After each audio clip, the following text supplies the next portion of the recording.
काला साया। यूं तो बनारस घाट अपनी खूबसूरती के लिए बहुत प्रचलित है, पर घाट के किनारे कई राज लिए बैठे हैं। ये कहानी शुरू होती है बनारस के घाट के पास बने ममता निवास से, जहां प्रिया लाल जोड़े में ममता के घर उसकी बहू बनकर आती है। आओ आओ बहू, घर को अपने पैरों से पवित्र करो। ममता घर की दहलीज पार कर ही रही होती है कि अचानक एक बहुत गंदी सी बास पूरे घर में फैल जाती है।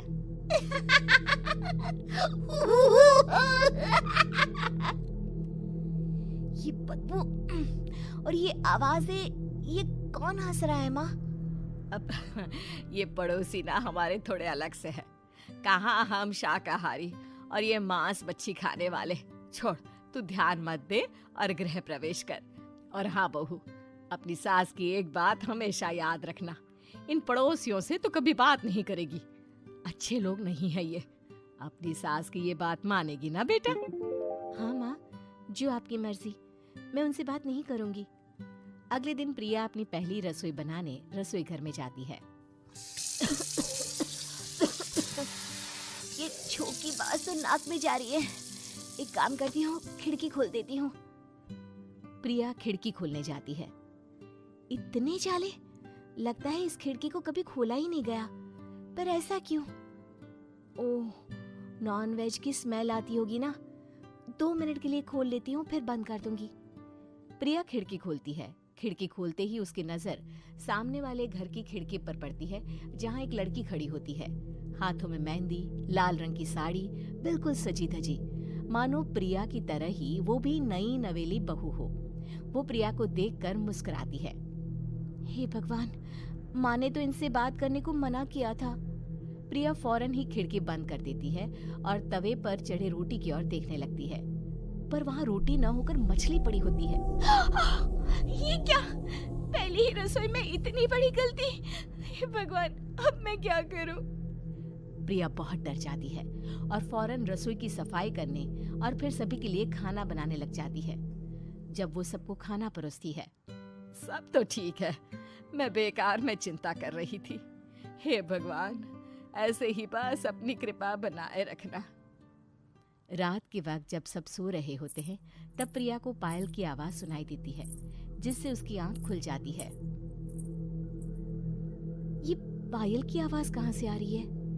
प्रिया उठकर उस आवाज के पीछे छत की सीढ़ियों तक जाती है। तभी उसे बच्चे के रोने की आवाज आती है। प्रिया छत पर जाती है तो क्या देखती है? वही लाल साड़ी वाली लड़की अपनी गोद में एक नवजात बच्चे को घुमा घुमा कर सुला रही है। तभी प्रिया की नजर उसके पेट पर पड़ती है। ओह गॉड, ये तो प्रेग्नेंट भी है। सुनिए, बच्चा सो नहीं रहा है क्या? मैं कुछ मदद करूं? नहीं नहीं, आपके घर वालों को अच्छा नहीं लगेगा, मैं संभाल लूंगी। स्नेहा की गोद से बच्चा हाथ मारकर प्रिया की गोद में आने को छटपटाने लगता है। दोनों घर अगल बगल में बने होने के कारण प्रिया उस बच्चे को गोद में ले लेती है। प्रिया के पास आते ही वो सो जाता है।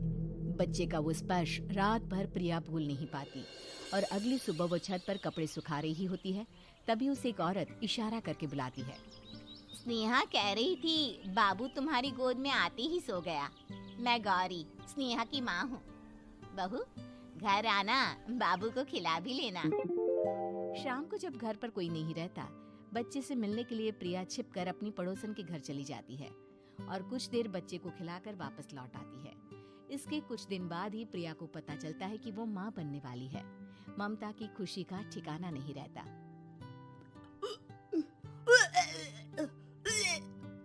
माँ जी, पता नहीं क्यों उल्टी आ रही है।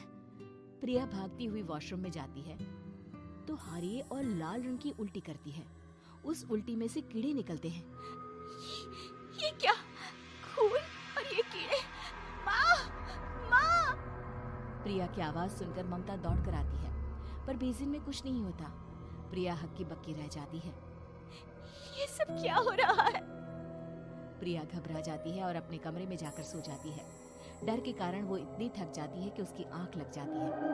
तब उसे ऐसा लगता है उसके पेट पर मानो कोई बैठा हुआ हो। कौन हो? प्रिया के पेट पर एक 5 महीने की बच्ची बैठी हुई थी, जो बुरी तरह जली हुई थी। माँ, तुम ही मुझे लाई ना अपने पेट में। मैं तुम्हारी माँ नहीं हूँ। कौन हो तुम?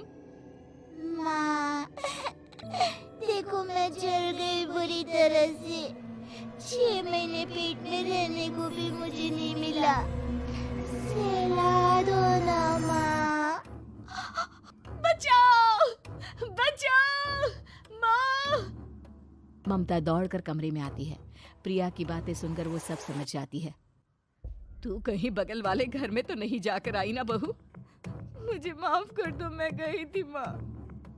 उस घर में सब मरे हुए हैं बहू। कई साल पहले स्नेहा उस घर में बहू बनकर आई थी। कुछ ही दिन में वो एक बच्चे को जन्म देने वाली थी। पूरा घर बच्चे के आने की खुशी में खोया था कि एक दिन अचानक उस घर में आग लग गई। सब बुरी तरह जलकर मर गए। गौरी आज भी दादी बनने का इंतजार कर रही है और इसीलिए स्नेहा ने अपना अजन्मा बच्चा तुम्हारी कोख में डाल दिया। ममता ये कह रही होती है कि पीछे से उसके पैरों को एक बच्चा पकड़ लेता है। दादी, दादी। माँ, स्नेहा की गोद में यही बच्चा था। ये बच्चा कौन है फिर? तेरी मौत है। तेरी भी दादी। जिस चीज का ममता को डर था वही हो गया। ममता निवास के ऊपर मौत ने चादर बिछा दी थी। प्रिया का पेट ऐसे बढ़ जाता है मानो 9 महीने का हो। 2 हाथ उसके पेट से बाहर निकलते हैं। बहू, संतोष को फोन कर, किसी पंडित जी को बुला बहू।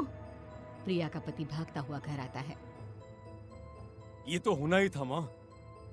तेरा पाप तेरे सामने आ गया तो तू सह नहीं पा रही है। स्नेहा घर में आग लगी नहीं थी, माँ ने लगाई थी, प्रॉपर्टी की लालच में। और वो बच्चा मेरी पहली पत्नी का बच्चा है, मेरा बेटा, जो कि उस आग